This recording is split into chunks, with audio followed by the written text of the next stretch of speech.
आजकल तो किसी बंदे बायोपिक बन रही है, लेकिन जो बंदा जिंदा है तो उसे बायोपिक कैसे बना सकता है? हक दे बाकी की जिंदगी में यार। मैरी कॉम ने जिंदगी भर पंच प्रैक्टिस किए, पर सबसे ज्यादा पंच उनके करियर को नहीं, उनकी पर्सनल लाइफ को पड़ा। 1 minute silence for those people who make her biopic. स्वागतम हगतम उत्तम पादतम नमस्कार प्राणियों। तो शुरू करते हैं आज की वीडियो।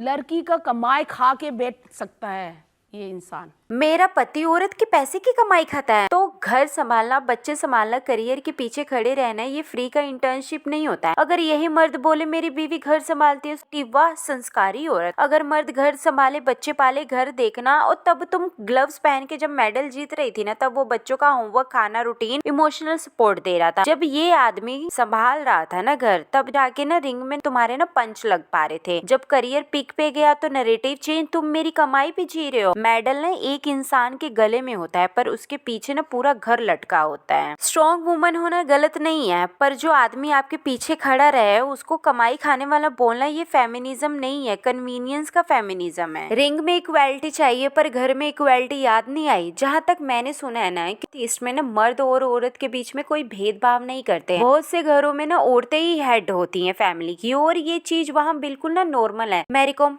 ये चीज मैंने आपसे एक्सपेक्ट नहीं की थी। आज जो भी मैरी कॉम अपनी लाइफ में है ना, उनके पति का ना बहुत बड़ा हाथ रहा है। कम से कम इस चीज का क्रेडिट तो उनको देना चाहिए ना। सक्सेसफुल करियर है ही नहीं। गली गली में फुटबॉल खेलता है, आप लोग भी खेलते हैं ना। ये किस तरह का स्टेटमेंट है? गली गली फुटबॉल खेलता था विराट कोहली, रोहित शर्मा, सुनील छेत्री, ये सब गली से ही तो ग्राउंड पे आए हैं। तुमको ऐसा क्यों लग रहा है तुम गली गली बॉक्सिंग नहीं की, सीधा डायरेक्ट टूर्नामेंट में उतर आई? ऐसे एक नाटक है भाभी जी घर पे हैं, विभूति का कैरेक्टर भी सेम ऐसा ही था। बीवी के पैर दबाने से लेकर खाना बनाना, कपड़े धोना सब करता था, फिर भी उसे समाज ना बोझ, बीवी के टुकड़ों पर पलने वाला नल्ला बोला जाता था। सेम वही काम अंगूरी भाभी भी करती थी, पर रिस्पेक्ट अंगूरी भाभी को ही मिलती थी। सही बात है, आदमी मर्द नहीं होता है, पैसा मर्द होता है। अगर किसी ने की एंड का मूवी देखी है ना, तो सेम वैसा ही है। लड़की घर का बाहर काम करती है, लड़का घर संभालता है। अगर हस्बैंड कमा रहा है तो वाइफ को हक है उसकी अर्निंग स्पेंड करने का, तो वैसे ही वाइफ कमा रही है तो हस्बैंड को भी तो हक है ना उसकी अर्निंग स्पेंड करने का। अगर पैसे ना कमाने की वजह से वो निकम्मे हो गए, हाउस हस्बैंड होने की वजह से वो बेकार हो गए, तो जितनी भी दुनिया में, इंडिया में हाउस वाइफ है जो घर संभालती है, मैरी कॉम के अकॉर्डिंग वो क्या हुई? अकॉर्डिंग टू माई सोर्स, अदालत में जो भी इंटरव्यू लिया गया था ना, वो सब स्क्रिप्टेड था, अपनी इमेज को व्हाइट वॉश करने के लिए। भाई वो हंस थी स्क्रिप्ट पढ़ पढ़ के कि ये सब बोलना है। एक बात समझ जाओ, अगर किसी को बहुत ज्यादा इंटरव्यू आ रहे हो ना, तो समझ जाओ वो अपनी जिंदगी की ना गंदगी साफ कर रहा है। मुझे ये नहीं समझ आ रहा है कि ये पब्लिक की क्यों लड़ रहे हैं। प्राइवेट में वकील हायर करें, बात करें, मतलब जो भी ब्लेम गेम खेल रहे हैं चीटिंग का, इन सब का ना उनके बच्चों पे बहुत बुरा इफेक्ट पड़ेगा। एज ए वुमन, मैन के लिए भी फाइनेंशियल फ्रीडम उतना ही जरूरी है जितना औरतों के लिए। भाई पहले करियर बनाओ, शादी बाद में करो। पैसा नहीं होगा ना, कोई भी नहीं पूछेगा, घर वाला भी नहीं पूछेगा, माई बाप कोई नहीं पूछता है। आई थिंक डिवोर्स के बाद जिस तरह वुमन को एलिमनी मिलती है ना, उसी तरह ओनर को भी मिलनी चाहिए, क्योंकि उन्होंने मैरी कॉम के लिए अपना करियर तक। और मुझे ये नहीं समझ आता तुम घर के काम को घर का काम काम क्यों नहीं समझते हो? घर के काम काम नहीं होते ना, तो नैनी को सैलरी क्यों मिलती?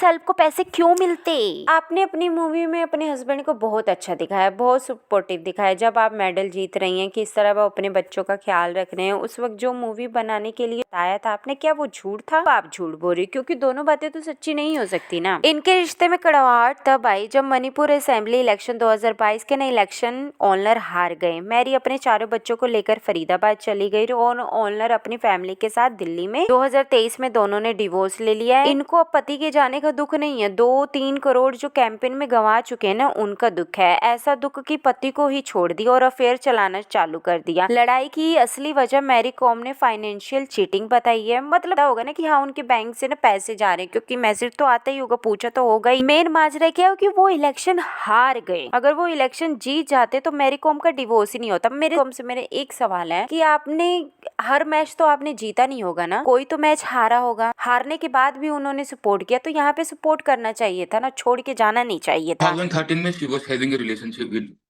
one junior boxer, and after that we compromised. And since 2017, she is having a relationship with one man. इनके हस्बैंड के कहने की 2013 में उनके अफेयर थे। एक तो जूनियर बॉक्सिंग के साथ था उनका और एक हितेश चौधरी के साथ 2017 में, जो कि चेयरमैन ऑफ मैरीकॉम फाउंडेशन है। हालांकि मैरीकॉम ने डिनाई कर दिया उनके हितेश के रिश्ते को प्रोफेशनल बताया। बाकी पब्लिक क्या है, वो तो अंधी है ना, उनको दिखता थोड़ी ना। मेरे को ये नहीं समझ आता, चोर कभी बोलते कि मैंने चोरी की है। मैरीकॉम ने इस तरह उन सोसाइटी के मेल्स की तरह बिहेव कर रही है जो अपनी पत्नी को बोलते नहीं है, ए तूने किया क्या है, तू काम ही क्या करती है, मेरे ही पैसों पे तो पल रही है, खा रही है, ऐसे बिहेव करिए। फिर बाद में अपनी पत्नी को धोखा दे देते, बाद में उन्हें छोड़ देते हैं।